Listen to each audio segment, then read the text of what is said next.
Hello ladies and gentlemen, welcome back to the channel. My name is Psycho Gold, this is Psycho Gold Videos. Okay, so, last couple of weeks I've actually been able to get that time I got reincarnated as a slime out the same day it aired. Unfortunately, this week was not the case as last night was chaos. Yeah. I wasn't in, so there wasn't anything I could do about that, unfortunately. I did some streaming when I came back in, which was pre-scheduled, and then I was just done with the day. I went straight to bed. So, this morning I got up, did what needed to be done, and now I am free this afternoon to check out some stuff that I have been dying to get onto film. So we're gonna start with this. That time I got reincarnated as a slime, episode 3. Y'all know what happened last week, so let's not recap, let's just dive straight in. 3, 2, 1, go! Right. Battle at the Goblin Village! This should be interesting. I wonder how he's going to do against the wolves and what exactly he's going to do to try and defend them. I must admit though, I've never seen goblins with facial hair. They definitely don't have what I would call your traditional goblin design. Though it is a bit weird going from these guys to the goblins in Goblin Slayer. Like, they couldn't look any more different if they tried. They're pretty beat up. But what's he gonna do? Whoa!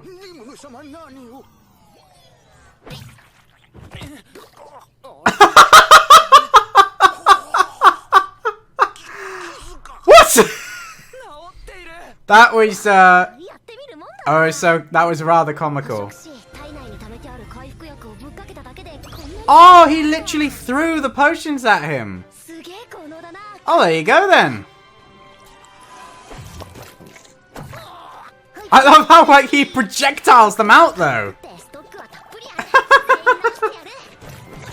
Boosh, boosh. Right, so we went from I can save all of the villagers' lives to we will build a fence. The wolves will never cross the fence. I'm sure of it. Oh, wow. Wait. Hang on, they're sentient! They didn't make that very clear last week! Oh, now I don't know how I feel about this. I thought they were just regular wolves.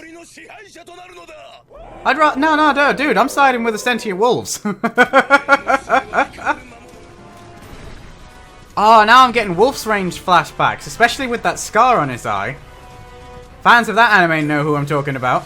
I like the way his son, I think, has like white patches and a star on his face. What the? Oh, they've got bows and arrows, though the Elder isn't great at using it. Razor wire from the steel thread of the spider! Yeah! Oh, that's vicious! No! Oh. Well then. That was gorier than when he killed the monsters in previous episodes. I really want to know why he's got a star on his forehead.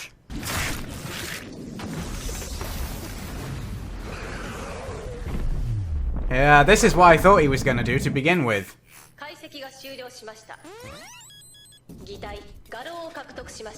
Turn into a direwolf. Supreme sense of smell, thought communication, and menace. Oh, this is really cool. Whoa, I love the way he transformed. Oh my lord. He looks terrifying as a direwolf.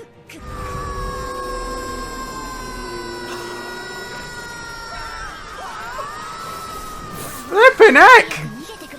Combined with the ridiculous amount of speech he had from his own ability. His voice is still driving me mad though. If he's transformed into a wolf, he should have a much more menacing voice.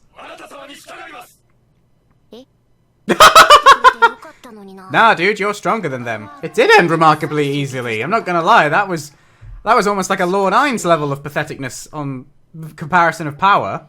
But, yeah, Yeah, I was just literally going to say that. Are the wolves and the goblins going to combine? Yeah, you have to look after each other. Why is he...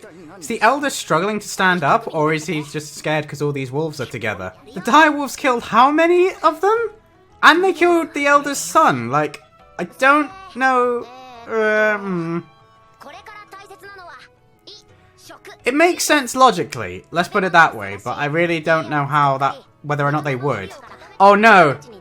Is he gonna name them all? Because that will make them more powerful, won't it? Yeah, like, dude, think about what you just said.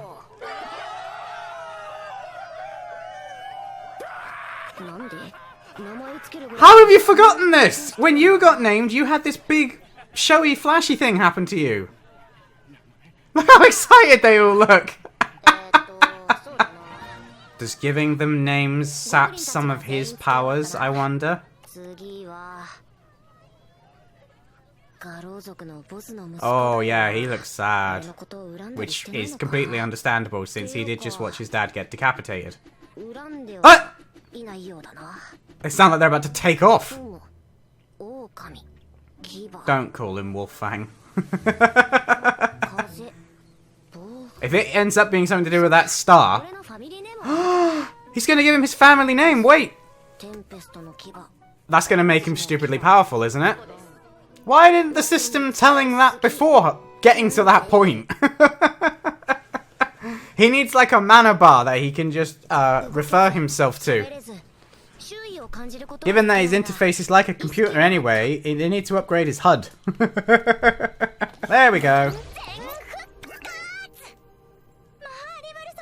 Oh, okay. We have a Goblin Bay. She does. Hang on a minute. Where the hell was she hiding during all of this? She looks more human than any of the other goblins we've seen. She doesn't even have goblin proportions. Yeah. Who the hell is that? What the hell?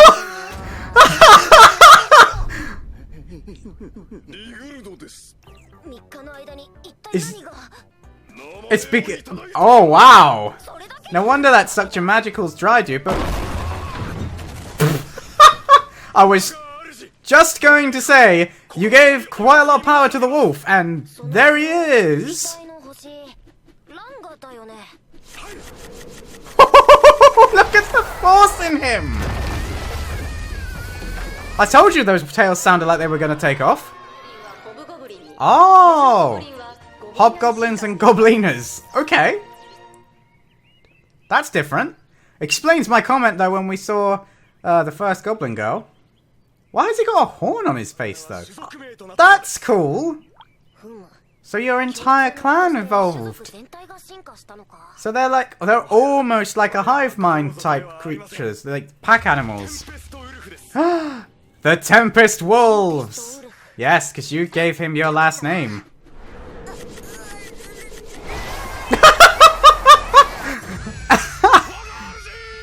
The ultimate doggo.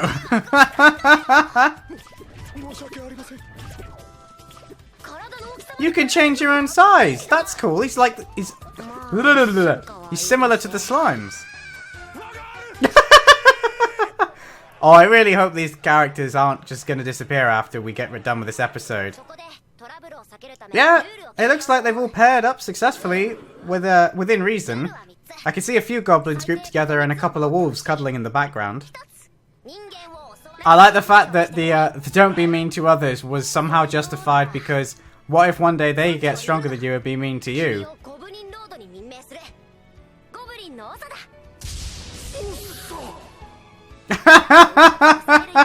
You are the lord of the goblins. Just stay away from the goblin slayer and you'll be fine. I love the fact that his voice is completely changed and he's no longer like old and hobbled.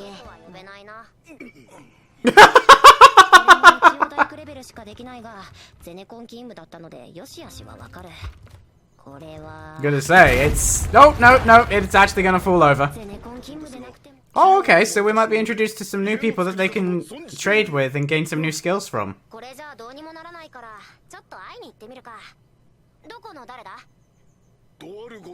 Oh, the dwarves! And they live in Dwargon.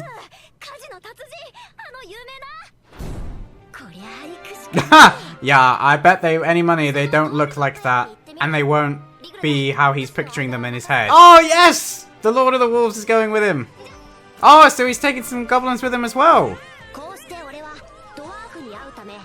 You'd think he would transform into a form that could either hug the wolf better or just travel with them. Like, he has his own direwolf form.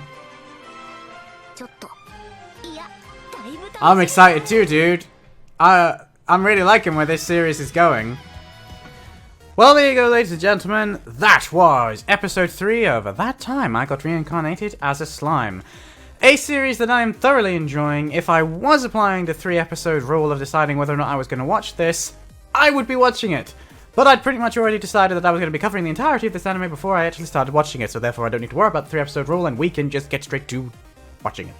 So in this particular episode, I really like the way that they developed the characters of the goblins, and I like the fact that I really didn't get, I mean, maybe it was just me, maybe I missed something, but I really didn't get the fact that the direwolves were supposed to be another race that had sentience in the same way that the goblins do. I suppose it makes sense because everything in this world, you know, they have lots of monsters, and all the monsters seem to be able to communicate telepathically, but now that has just made me wonder, do humans know that the monsters communicate telepathically, or would they look at the wolves and just see them as normal direwolves?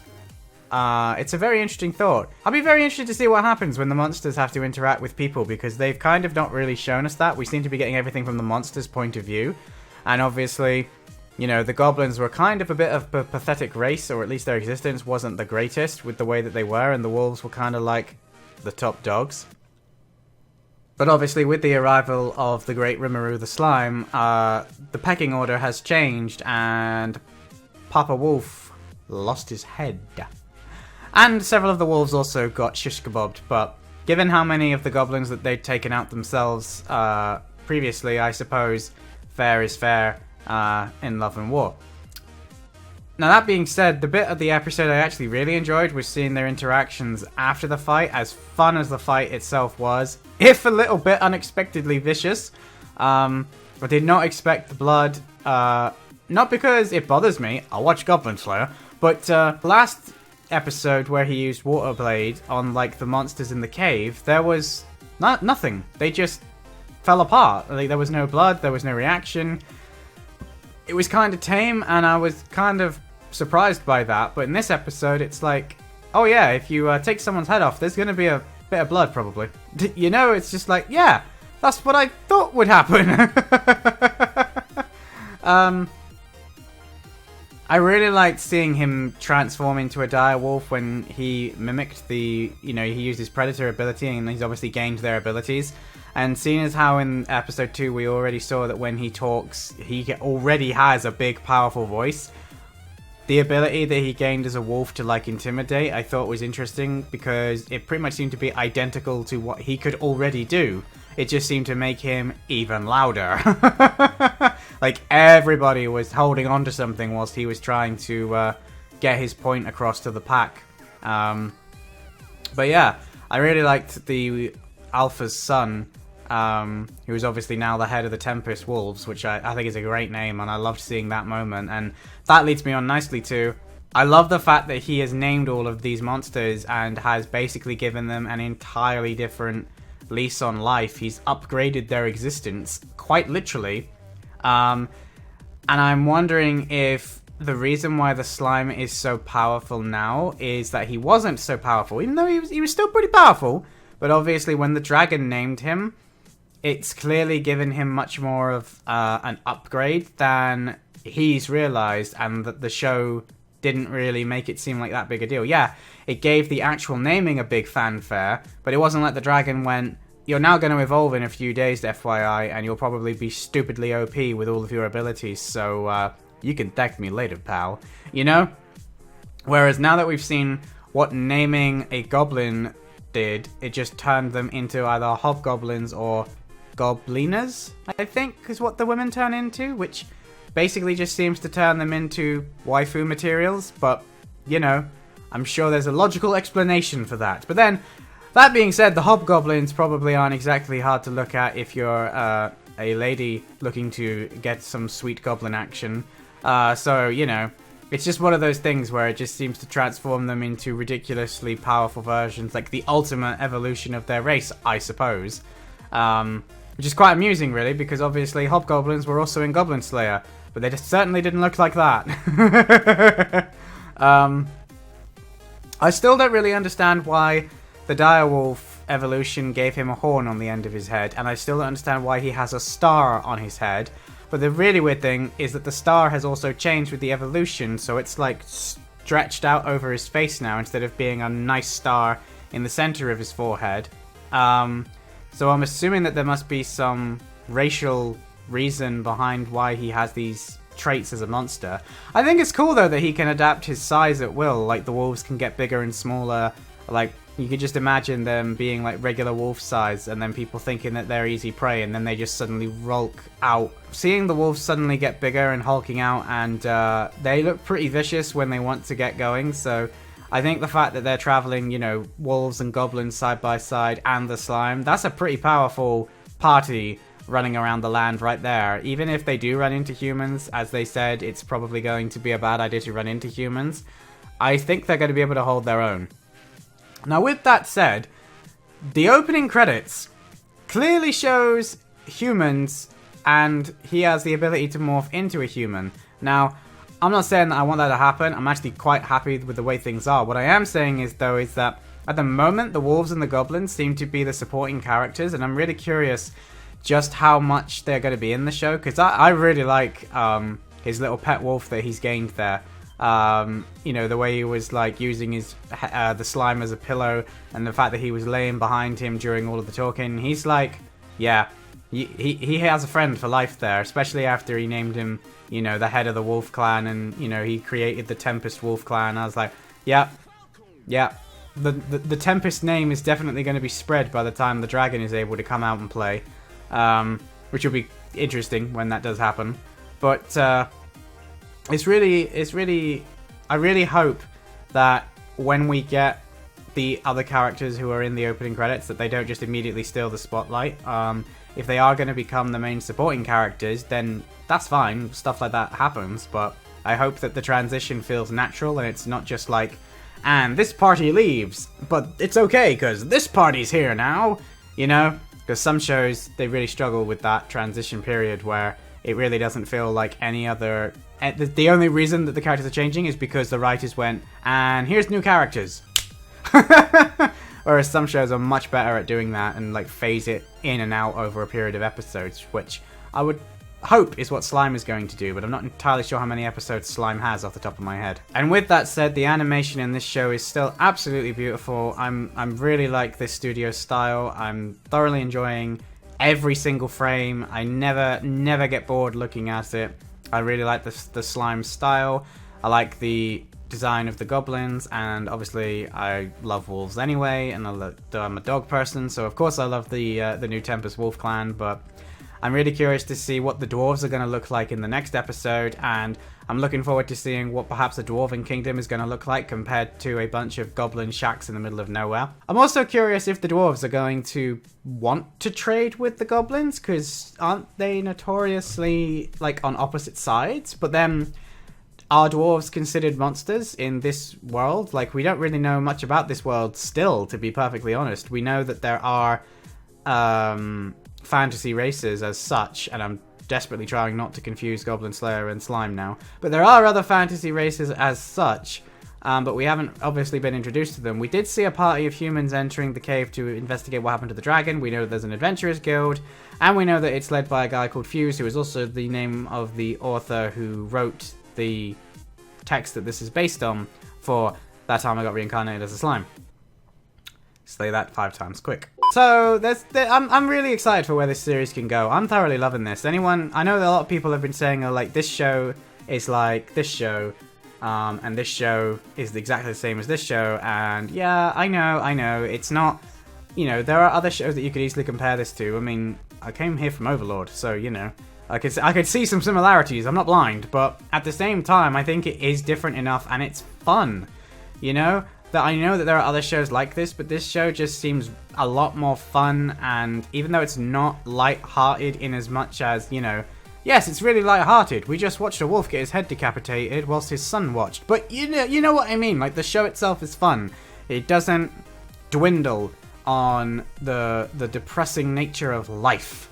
You get these moments, and I just think that this character is a lot more fun. You're like, I'm a slime. Okay, whatever. Let's have fun with it. As opposed to another main character who might be like kind of confused, might be annoyed, might be down, might want to, you know. This guy just is kind of like, okay, let's run with it. I guess I'm the leader of some wolves and goblins now. There are dwarves here? Let's go! And it's kind of cool to see a character that's just excited to be in the same world, just as I am excited to watch it. But anyway, guys, that's going to be it for this episode. Fingers crossed next week I will be back on time. I don't see why I shouldn't be. But the following week, all my reactions are going to be screwed as far as anything that airs, because I will be at MCM Comic Con in London. So if any of you are attending there, keep your eyes peeled, because you might see someone you know. In fact, you might see several people you know, because there's going to be a party of us, and yeah. If you like anime, you probably know the other people that I'm going to be with, let's put it that way. You probably can guess, but I'm not going to say anything, because I don't think everyone has talked about it yet, but I believe some of us will be in cosplay. I will not. I will, however, be vlogging the entire thing, so if you're going, I'll see you there, and if you're not, don't worry, I will be back Monday, so I will be able to probably actually watch Slime without any interference thinking about it. But yeah, all my weekend shows will be screwed. But anyway, if you enjoyed this video, don't forget to leave it a thumbs up letting me know that you enjoyed it. Please leave your comments down below, unless they're, oh my god, why did you take so long, unsubscribed, because I get enough of them anyway, thanks. But if you have something nice to say about the episode, or you just want to talk about the episode constructively, feel free to leave me some comments below, or even just chuck some hate at the episode if you didn't think that much of it. You know, it's cool. It might not be everybody's cup of tea. Either way, guys, that's it from me. As always, I'm Psycho Gold, and I will see you in my next video. Psycho Gold, out.